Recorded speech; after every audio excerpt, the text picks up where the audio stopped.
참 예수님. 네, 고백 성사를 듣다가 저도 방금 달려와서 제 순서를 까먹을 뻔했습니다. 자, 우리가 성령을 고백 성사를 쭉 들으면서 또 오늘 쭉 여러분들 모습을 지켜보면서 한 가지 느낀 것이, 우리를 조금 내 자신을 버려야, 좀 내려놓아야 나의 의지를, 나의 걱정을, 나의 고집이나 이런 것들을 조금 주님께 맡겨야 우리가 성령을 받을 수 있다라는 것을 느꼈어요. 그래서 우리 시작 성가로 나의 의지를 주님께 맡길 때 시작 성가 같이 부르면서 우리 시작 기도하겠습니다.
전능하시고 자비로우신 하느님 아버지,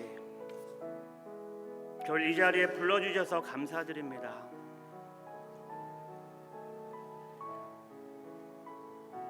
저희 마음 안에 어둠이 있다면 주님, 당신 성령의 빛으로 밝혀주십시오. 저희 마음 안에 아픔이 있다면, 또 상처가 있다면 주님, 당신 성령의 은총으로 낫게 해주십시오. 저희가 내려놓지 못하는 걱정이 있고 불안이 있고 두려움이 있다면 주님, 당신께 맡겨놓겠습니다. 거두어 주십시오. 주님, 오소서 성령이시여, 저희 마음을 당신 사랑의 빛으로 밝혀주소서.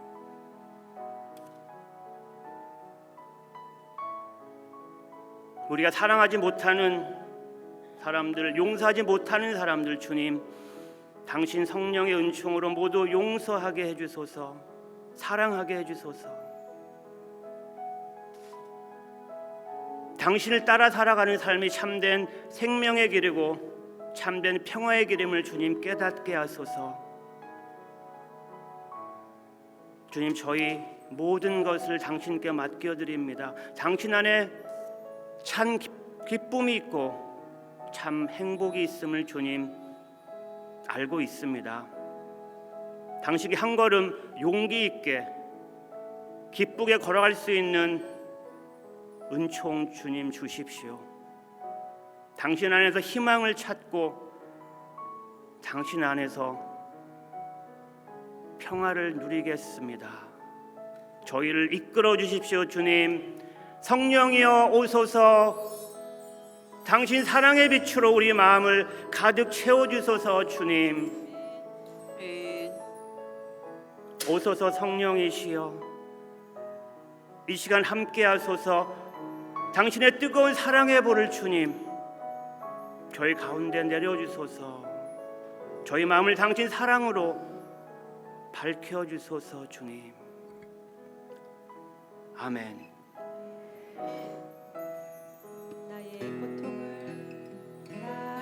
고통을 주님께 맡길 때 주님 내게 오시네. 성령이 오시어 가난한 영혼을 주님 뜻대로 만드시네.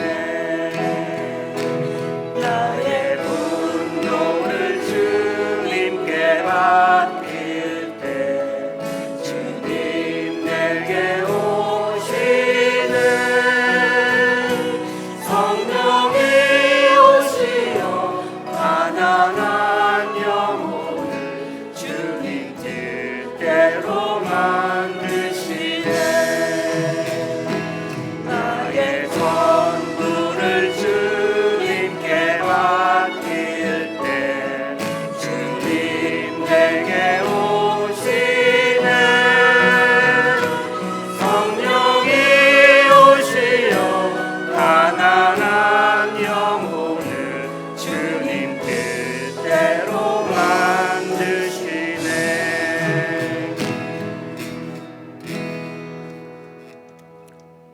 아멘. 아멘. 할렐루야. 아멘.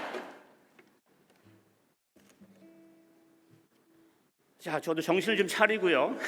강의에 집중을 해보겠습니다. 너무 오늘 복잡한 일들이 많이 생겨서 저도 한숨을 좀 돌리고. 자, 오늘 성령을 많이 받으셨나요? 네. 받으셨어요? 네. 자, 성령을 많이 받으신 분 손 한번 들어보세요. 네, 많이 드셨고. 성령을 나는 별로 못 받은 것 같다, 긴가민가하고 아주 확실히 모르겠다는 사람 손 들어보세요. 네, 확실히 모르겠다는 분도 계시고, 나는 전혀 받지 못했다, 나는 하나도 못 받았다, 손 한번 들어보세요. 네, 없는 것 같아요. 아니, 손을 안 드신 분들은 관심이 별로 없으신 거죠. 네. 자, 어떤 할아버지 할머니가 네, 감사합니다. 어떤 할아버지 할머니가 낱말 맞추기 퀴즈 대회에 나갔어요.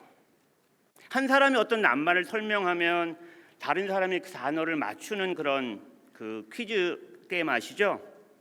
이제 할아버지가 설명을 하고 할머니가 그 단어를 맞추는 순서가 되었어요.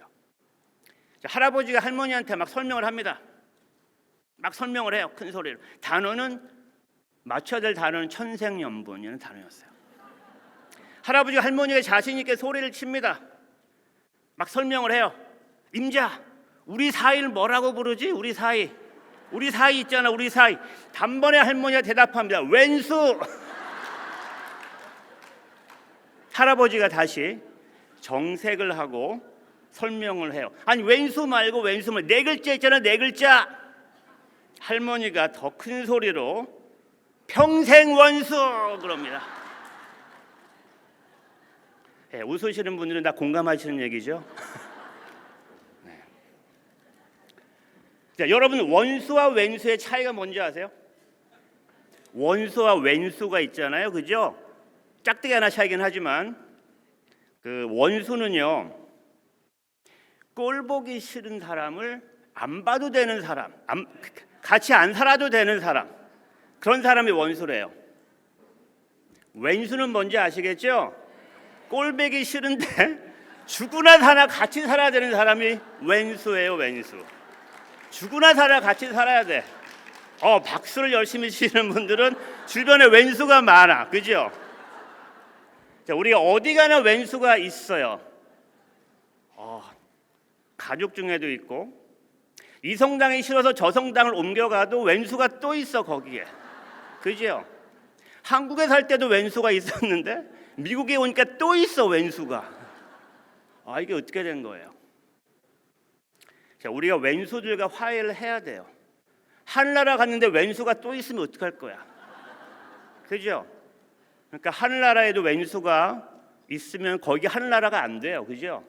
그래서 우리가 모든 사람을 다 용서하고 왼수가 없어야 돼요. 왼수가 있어도 우리가 참고 살 수는 있지. 그죠? 용서해야 됩니다. 자, 왼수가 좀 아무리 많아도 웃으면서 좀 사셔야 돼요. 웃으면서 사세요. 이상하게 우리 가톨릭 신자분은 잘 웃질 않으시는 것 같아요. 미사에 오셔도 인상을 쓰고 심각하게 앉아 계셔요. 어떤 분들은 또 어떤 형제님들은 눈 질끈 감고 강론 시간에 묵상을 하고 있어요. 그리고 반응이 별로 없어. 그죠? 네. 여기는 아주 오늘 성령을 받으셔가지고 반응도 근데 여전히 아무 반응 없이 무표정하게 앉아 계신 분들도 계세요. 사실은 우리가 좀 웃으면서 살아야 됩니다. 웃으면서. 언제 웃어보셨는지 기억이 나세요? 우리는 잘 안 웃고 사는 것 같아. 그죠? 나이가 들수록 웃지 않고 살아. 어린아이들은 무지무지 많이 웃고 살아요. 그죠? 시도 때도 없이 웃고 사는데 어른이 될수록 웃는 시간이 별로 없어. 웃어야지 얼굴이 이뻐져요. 눈꼬리도 좀 올라가고 입꼬리가 다 올라가야지 이뻐져요. 그리고 웃으면 주름도 펴지고. 웃으면서 사세요. 이제 이것이 하느님께서 우리에게 성령을 통해서 초대하시는 삶입니다. 웃고 살 수 있는 힘이 생겨요. 성령을 받으면. 그렇죠? 상황이 어떤 자매님 또 그렇게 이야기하십니다. 신부님 웃고 살고 싶은데 웃을 일이 별로 없어요. 웃을 일이 없어요. 걱정거리도 많고 속상한 일도 너무 많고 내 인생 뜻대로 되는 거 하나도 없어요. 근데 어떻게 웃고 살아요? 그렇게 말씀하시는 분이 있는데, 자, 웃을 일이 별로 없어도 웃고 살아야 돼요. 웃을 일이 별로 없어도 웃다 보면 복이 옵니다. 진짜요. 웃으면 복이 와요. 그렇죠? 복이 와서 좋은 일이 생겨서 웃는 것이 아니고 웃다 보면 복이 옵니다. 웃으면 복이 와요. 진짜. 한번 해보세요. 진짜인지 아닌지. 자, 웃을 일이 별로 없어도 억지로라도 웃고 살아야 됩니다. 미소를 좀 머금고 무표정하게 살지 마시고 인상 쓰고 심각하게 살지 마시고 활짝 웃으면서 미소를 띠면서 사세요. 이것이 하느님이 우리를 불러주시는 그런 희망찬 삶이에요. 기쁨의 삶입니다. 어떤 70대 후반의 할아버지가 신부님을 찾아서 하소연을 해요. 신부님, 70대가 훌쩍 넘은 할아버지도 아니죠. 요즘 70대 후반은 신부님 저희 어머니 때문에 제가 못 살겠어요. 어머니가 잔소리를 너무 많이 해서 못 살겠어요. 그러는 거예요. 그래서 어머니 연세가 어떻게 되셨어요? 그랬더니 100살이 되셨대요. 100살 된 어머니가 70 넘은 아들 잔소리를 해야 되는 거예요. 못 살겠다고 그러는 거예요. 자, 요즘은 노년기 인생이 굉장히 깁니다. 그렇죠? 은퇴하고 나서도 오래 살아야 돼요.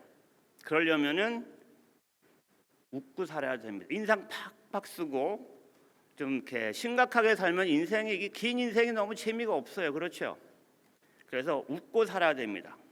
노년의 인생이 길어요. 웃고 사세요. 자, 한국에서 한때 웃음 치료라는 것이 유행한 적이 있었어요. 아까 신부님이 춤 치료 이런 거 얘기하셨잖아요. 저는 다 받아봤어요. 춤 치료도 해봤고 웃음 치료도 해봤는데 경험을 해봤죠. 웃음 치료는 어떤 거냐면은 억지로 웃는 거예요. 그냥 상담도 받으면서 그냥 깔깔거리고 웃는 거예요.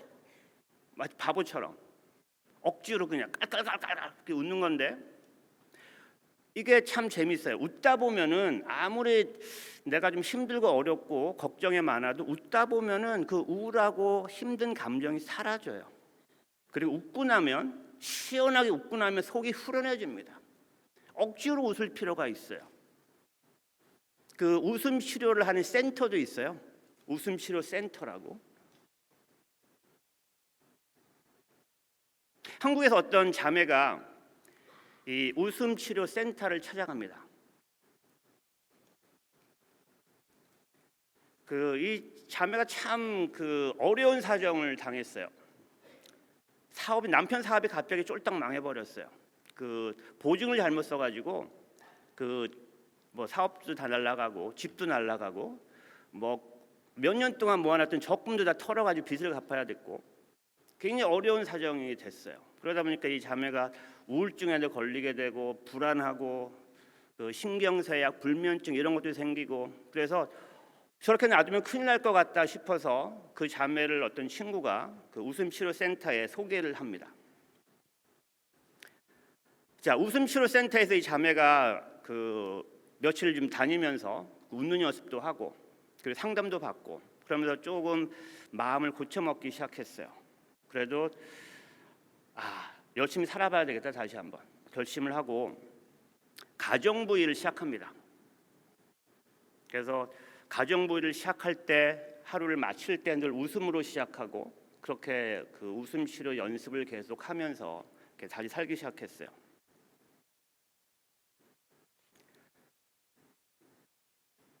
자, 어느 날 웃음 치료 센터에 치료를 받고 가정부의를 마치고 그리고 이제 집에 딱 돌아오는 길에 베란다에 서 있는 남편을 봅니다. 베란다에서 남편이 담배를 빡빡 피고 있는 거예요. 그래서 이 자매가 베란다에 있는 남편을 딱 발견을 하고 속으로는 속이 상하고 능력 없는 남편을 만나서 내 인생이 요모의 욕구리 됐다고 속으로는 그렇게 생각하면서도 웃음 치료에서 받은 또 연습이 있었기 때문에 치료가 있었기 때문에 그 남편을 보고 손을 흔듭니다. 웃으면서 베란다에 서 있는 남편을 멀찍이 이렇게 바라보면서 담배 피던 남편도 이제 자기 부인이 걸어오며 손을 흔드니까 웃으며 손을 흔드니까 같이 손을 흔들어 줘요. 그러면서 이제 속으로 이 능력 없는 남편을 만나서 고생하는 부인을 이제 생각했던 거죠. 그러면서 웃으며 손을 흔들어 줘요. 자, 그러다가 몇 년이 지나서 이런저런 고생을 다 하다가 다행히 사정이 좋아져서 새 집으로 이사를 가게 되는데 이삿짐을 정리하다가 우연히 남편이 쓴 유서를 발견합니다.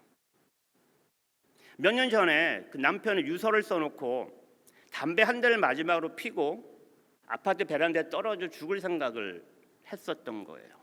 그래서 유서를 써놨는데 고생하는 아내가 오면 일을 마치고 걸어오며 자기를 보고 손을 흔들어주고 웃는 그 모습을 보고 다시 한번 힘을 내서 살아봐야 되겠다 그렇게 결심을 하고 열심히 살기 시작했대요.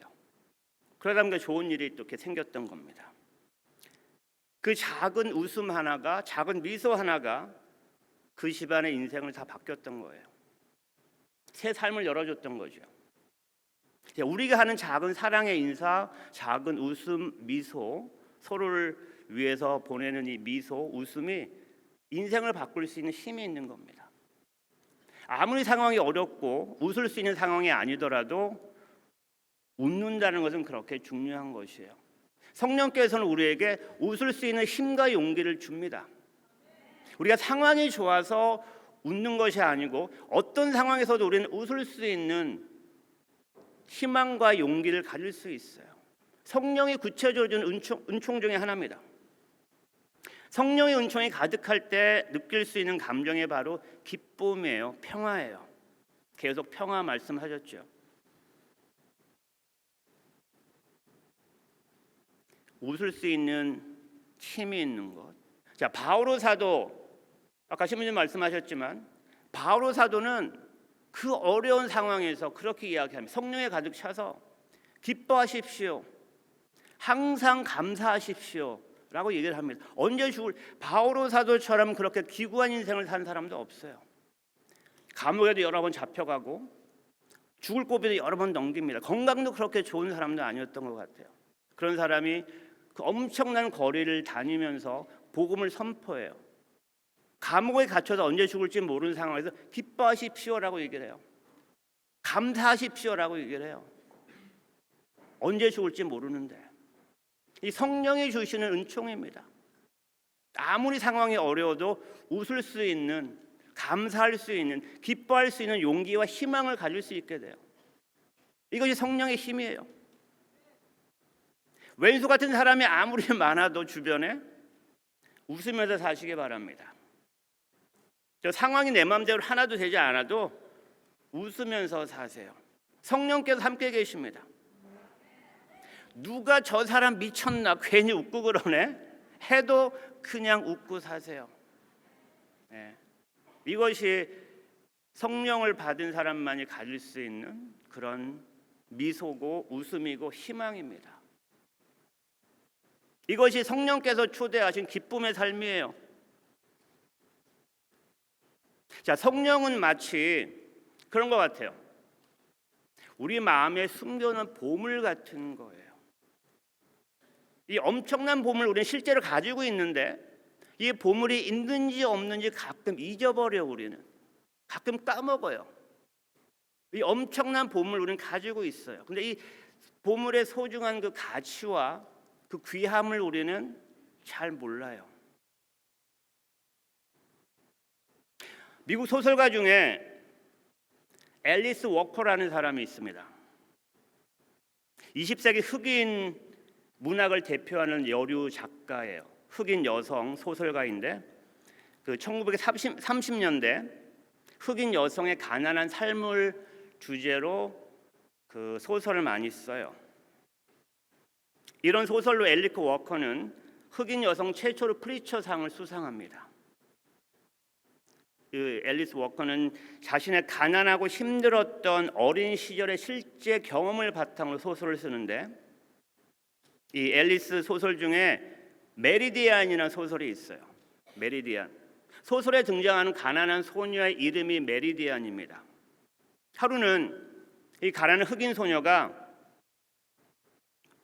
메리디안이 밖에서 놀다가 들판에서 우연히 무겁고 제법 커다란 쇳덩이를 하나 발견해요.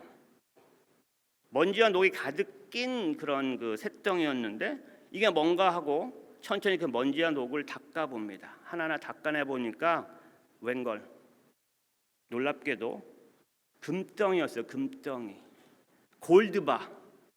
대박이에요. 대박. 완전 대박. 근데 이 흑인 소녀는 이 금덩어리를 들고 집으로 달려가요.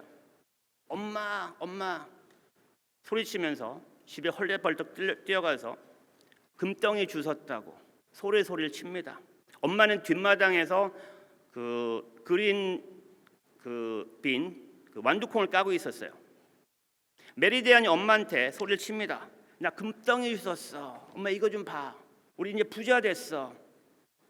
근데 엄마는 거들떠도 보지 않아요. 엄마 일하는 거 안 보여? 이거 빨리 해야 저녁 먹으니까 딴 데 가서 놀아. 얼른 저리 가. 엄마 방해하지 말고. 아이는 계속 소리칩니다. 엄마 이거 금덩이야 금덩이. 우리 이제 부자 됐어. 여전히 엄마는 찡그린 채로 쳐다도 안 봐요. 그 누구도 아버지도 친구들도 가족들도 아무도 이 메리디안의 이야기를 믿어주지 않습니다. 이 금덩이를 발견했는데 아무도 몰라줘요. 결국 메리디안은 그 금덩이를 종이로 된 신발 박스에 담아서 뒤뜰 사과나무 밑에 묻어둡니다. 그리고 일주일에 한 번 정도 파서 꺼내봐요. 잘 있나? 일주일에 한 번, 한 달에 한 번, 뭐 2달에 한 번. 그러다 차츰차츰 그 금덩이에 대한 흥분과 관심도 식기 시작하고 아무도 관심이 없으니까. 그러다가 이 금덩이를 묻어두었다는 사실조차 잊어버리게 됩니다. 그리고 이 소녀는 가난하게 굶주림과 가난에 찌들어서 그럭저럭 힘겹게 살아가요. 실제로 금덩이를 가지고 있었지만 그 소중함과 가치를 전혀 깨닫지 못했던 거죠. 저는 성령이 바로 이런 숨겨진 보물 같아요. 실제로 우리는 모두 성령을 받았어요. 풍성히 받아서 가지고 있는데 그 소중함과 엄청난 가치를 우리는 몰라요. 그 놀라운 파워를 우리는 모릅니다. 마음이 딴 데 정신이 팔려 있어요. 딴 데 관심이 더 많아요. 그러다 보니까 이게 이 엄청난 보물을 가지고 있는데도 마치 뒷뜰에 그냥 묻어놓고 잊어버린 것처럼 우리는 잊어버리고 살아가요. 예수님은 진짜로 우리 모두에게 확실하게 정말로 성령을 선물로 주셨습니다. 진짜로 주셨어요. 근데 우리가 느끼지 못하는 것뿐이지. 믿으십니까? 성령을 주셨어요. 믿으셨어요? 믿으세요? 믿습니까? 믿으면 믿는 대로 이루어집니다. 예수님께서 부활하셨을 때 오늘 계속 그 복음 이야기에서 나왔고 신부님 설명을 했고, 예수님이 부활하셨을 때 그 상황으로 한번 돌아가 볼게요. 그때 상황, 제자들은 모두 겁에 질려서 어두운 방 안에 꼭꼭 숨어 있었습니다. 절망과 두려움 속에서 문도 다 꼭꼭 걸어 잠그고 마음의 문도 다 잠궈버리고 그 어둠 속에 웅크린 채 숨어 있었어요.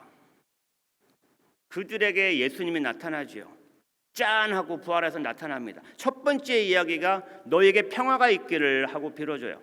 이게 귀신인가 꿈인가 착각인가 긴감인가 믿을 수 없는 사실에 어리둥절하고 있을 때 예수님께서 다시 평화를 빌어줘요. 평화를 빌어주고 너에게 평화가 있기를. 여전히 믿지 못하는 제자들에게 상처를 보여주죠. 손과 발, 옆구리의 상처를 보여주면서 그때 하신 말씀이 성령을 받아라, 성령을 받아라 그랬어요. 요한복음 20장 23절. 이 한마디에 제자들은 세상으로 뛰쳐나갑니다. 이 불안, 어둠, 두려움 이것을 다 떨쳐버리고 세상 밖으로 나가서 만세 외쳐요. 주님이 부활하셨다. 다시 살아오셨다. 그분은 돌아가셨지만 부활하셨다 하고 세상에 소리를 치고 다닙니다. 그렇게 부활이 우리에게 전해진 거예요. 제자들은 더 이상 두려움도 절망도 없습니다. 걱정도 없어요. 부활을 목격했는데 뭐가 걱정해요 이제. 죽음도 두렵지 않아요. 그렇게 세상 밖으로 뛰쳐나갑니다. 성령과 함께 기쁨, 행복, 희망 가득 찬 그런 삶을 살기 시작해요. 그러면 세상에 부활을 전합니다. 자, 그런 일이 있고 나서 50일 정도 지난 날이었지요. 오순절, 우리가 기억하는 오순절.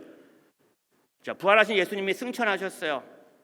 제자들은 예루살렘에 모여서 같이 기도를 하고 있는데 갑자기 하늘에서 거센 바람이 불고 불꽃 모양의 혀들이 막 내려옵니다.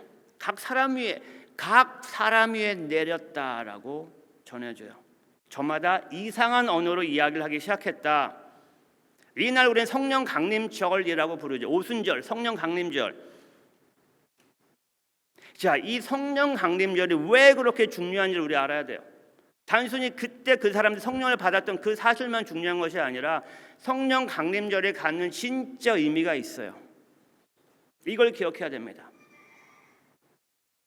사실은 성령 강림절 절에도 성령은 있었어요. 이미 태초에 하느님이 그 하느님의 영으로 세상을 창조하기 시작할 때부터 이미 하느님의 영은 내려져 있었죠.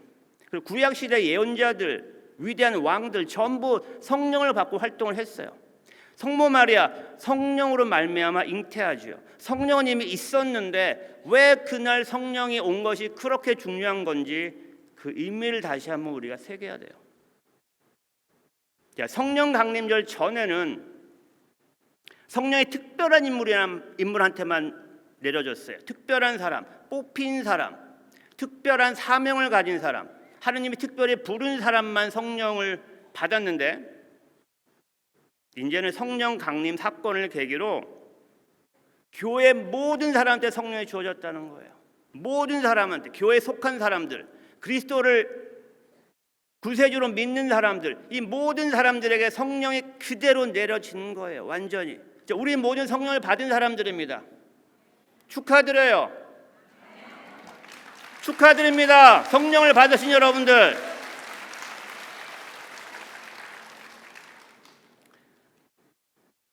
이것이 우리 모두에게 실제로 벌어진 사건이에요. 지금 현재 이 자리에서 우리 모두에게 진짜로 벌어지고 있는 실제 사건입니다. 우리는 성령을 풍성히 가득히 받았어요. 예수님의 약속대로 우리는 성령을 받은 사람들입니다.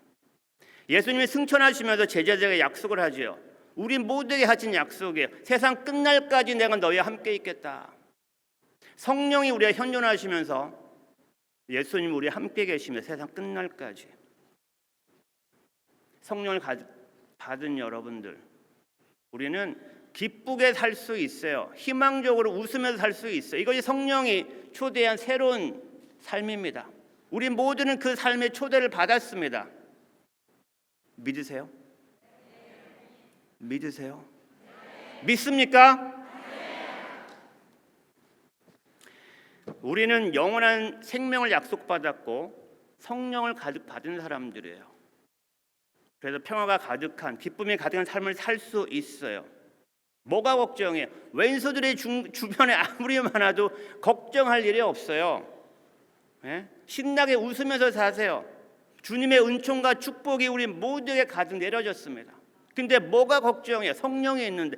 대박이요, 대박. 인생 역전 한 방에 성령을 통해서 인생 역전된 거예요. 그죠? 자, 이렇게 예수님은 우리 모두에게 성령을 가득 부어주셨는데, 문제는 예수님께서 가득 부어주신 성령을 우리가 받지를 못해요. 왜 우리는 못 받는 걸까? 어떤 사람들은 많이 받고 어떤 사람들은 조금 받아. 어떤 사람들은 아예 못 받아요.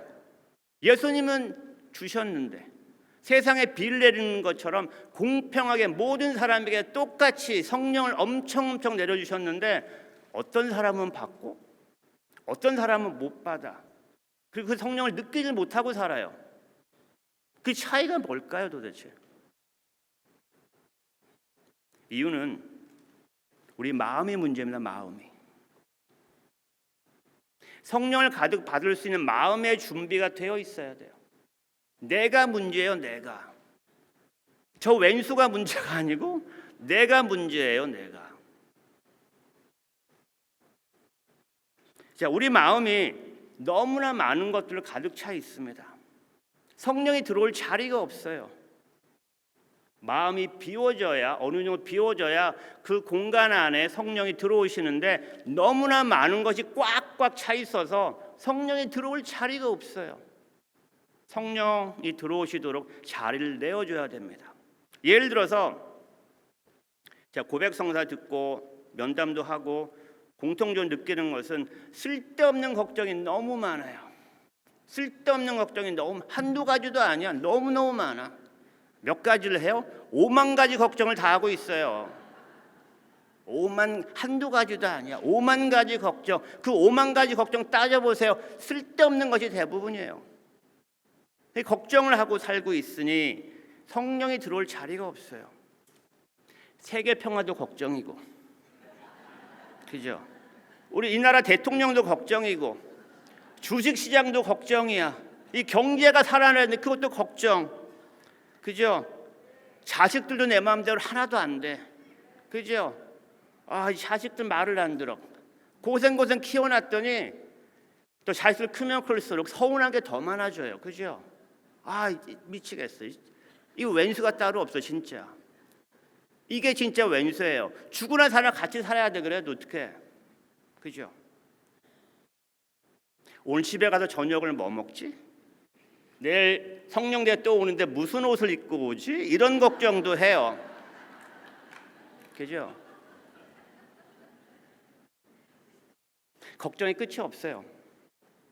성령께서 함께 계시는데 뭐가 걱정이에요? 뭐가? 그죠? 우리가 많은 심리학자들 그런 이야기를 합니다. 영적으로 배고파요. 영적으로 배고픔을 느껴요. 영적으로 허기가 지면 그 영적인 허기를 채우는 게 두 가지 방법으로 채운대요. 먹는 걸로 채우는 사람이 있어요. 먹는 걸로 폭식 같은 걸 하는 거죠. 맛있는 걸 먹으면서 아니면 매운 걸 먹으면 스트레스를 날리든가 이런 걸 통해서 그 영적인 배고픔을 착각을 해서 배가 고픈 것으로 속이 화하다고 느껴서 먹을 걸로 채우는 경우가 있어요. 그런 경우 있지요, 실제로. 먹는 걸로 쌓아놓고 쳐다만 봐도 배가 부르나? 하여튼 그렇게 해서 먹는 걸로 이렇게 영적인 허기짐을 해소하는 사람도 있어요. 또 하나는 물건을 사는 거예요. 옷도 사고 가방도 사고 이런 걸 통해서 쇼핑을 다니죠. 우리 자매님들은 하루만 쇼핑만 완전히 갔다 오면 완전히 행복해서 돌아와. 성령을 받은 것보다 더 행복해질 수 있어. 그죠? 쇼핑을 다니면 백화점에 가서 그냥 사고 싶은 거 막 사버리고 나면 스트레스가 확 풀려. 그죠? 이상하게 공통적인 것들이 자매님들은 옷장을 열어보면 옷이 하나도 없어. 입을 옷이 없어. 어떻게 된 게. 그죠? 옷은 있는데 성령대에 입고 갈 옷이 없는 거야. 들고 갈 가방이 없어. 성령대에 가야 되는데. 그죠? 그러니까 또 사고 또 사고 또 사. 우리 형제님들 이해를 좀 하셔야 돼. 계절이 바뀔 때마다 자매님들은 옷을 사야 돼. 옷이 없어. 입을 옷이 없어. 그런데 우리가 진짜로 성령이 가득 차서 영적인 허기가 성령으로 차게 되면 아무 옷을 입어도 행복해요. 그죠? 아무 옷을 아무렇게나 입고 다녀도 이뻐요. 그죠? 종이봉다리 들고 다녀도 멋있어요. 예. 종이 쇼핑백 그냥 들고 다녀도 이쁜 거예요. 영적으로 채워주면 아무 걱정이 없어져요. 근데 내 마음에 이 영적인 허기를 엉뚱한 곳에서 찾는 거예요. 엉뚱한 곳에서.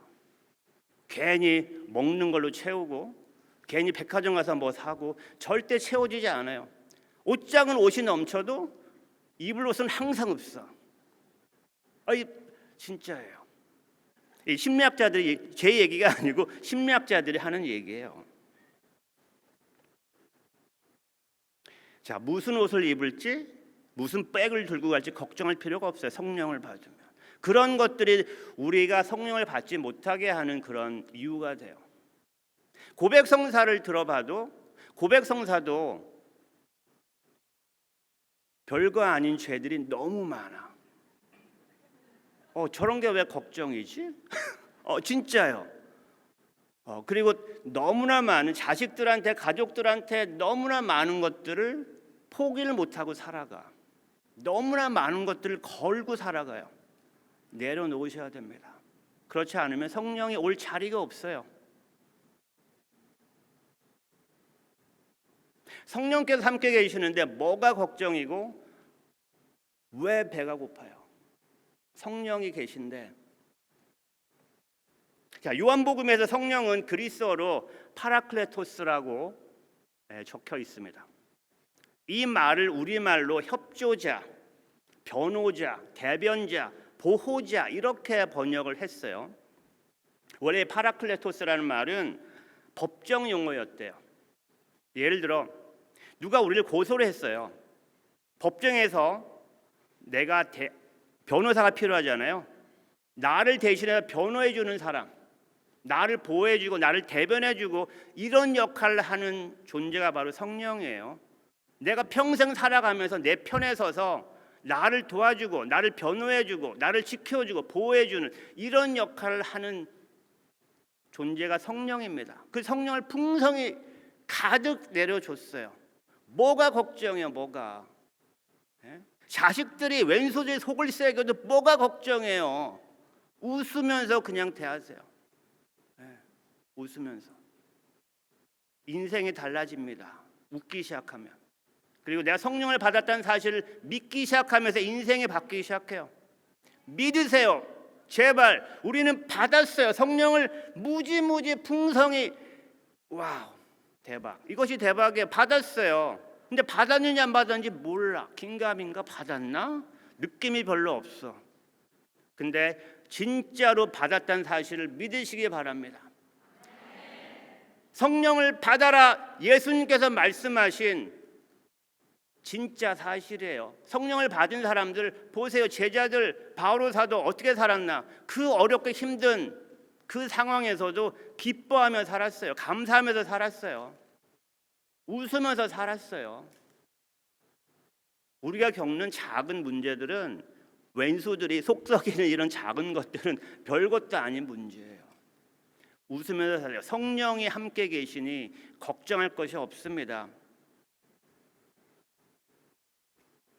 자, 우리가 기도도 많이 해요. 묵주기도도 많이 해요. 근데 가만 기도하는 걸 보면은 말과 행동이 달라. 그런 경우가 많아요. 말은 분명히 좋은 기도를 하고 있는데 내가 사는 모습은 정반대로 살아요. 예를 들어서 실제로 우리는 말로 이렇게 기도를 해요. 하늘에 계신 우리 아버지 이름이 거룩히 빛나시고, 그렇게 기도를 말로는 하지만 실제 내 행동은 하늘에 계신 아버지의 이름은 하늘에서만 빛나시고 땅에서는 내 이름 좀 빛나게 해주세요. 이게 우리 실제 마음이야. 아버지의 뜻은 하늘에서만 이루어지고 땅에서는 모든 것이 제 뜻대로 좀 되게 해주세요. 오늘 일용할 양식을 주시되 다른 사람들보다 나한테 좀 더 많이 주세요. 나한테나 우리 자식들한테만 더 많이 주세요. 저희를 유혹에 빠지게 하시되 버림받지 않게 해주세요. 이렇게 우리는 실제로 기도를 하고 사는 것이 아닌가. 그러다 보니 성령이 들어오질 않아. 그죠? 성령이 들어올 자리가 없어.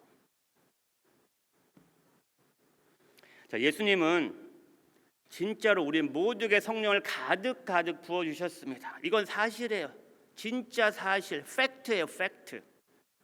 역사가 증명하고 우리 신앙이 증거하고 우리 교회 역사가 바로 이겁니다. 성령을 가득 받은 역사에 우리 교회 역사가 예루살렘에 처음에 한 20명도 안 되는 제자들이 모여서 처음 공동체가 만들어졌어요. 그렇게 만들어진 공동체가 지금은 세계에서 가장 큰 종교가 됐어요. 이건 성령이 역사하지 않으면 불가능해요. 성령은 우리 가운데 분명히 있습니다. 문제는 내가 믿느냐 안 믿느냐예요. 내 마음의 문제예요. 성령은 확실히 오셨고 우리는 풍성히 받았습니다. 믿으시기 바랍니다. 성령을 받아라. 예수님의 약속 확실한 사실이고 진짜 팩트예요. 믿으시기 바랍니다. 믿습니까? 할렐루야. 아멘. 자, 이것이 이 성령의 현존이에요. 믿으면 믿는 대로 다 이루어집니다. 예수님 약속대로 성령을 가득 받으시고 늘 기쁨과 평화가 가득한 삶을 사시기 바랍니다. 주님의 성령이 우리 모두에게 가득 내려졌습니다. 여러분, 성령을 가득 받은 여러분 축하드립니다. 박수.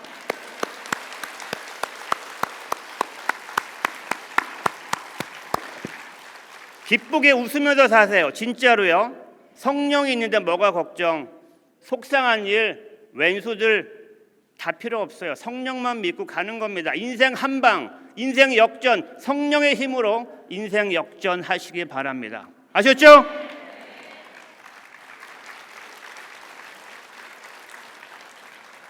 자, 우리 마침 성가를 좀 부르면서 마치겠습니다.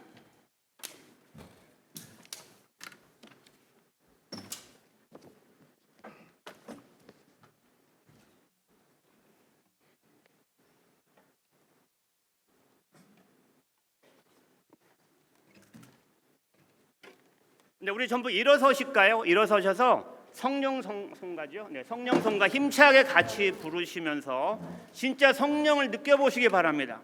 우리한테 정말로 가까이 가득 와 있는 그 현존, 성령의 현존을 기쁘게 느껴보시기 바랍니다. 오소서 성령이여.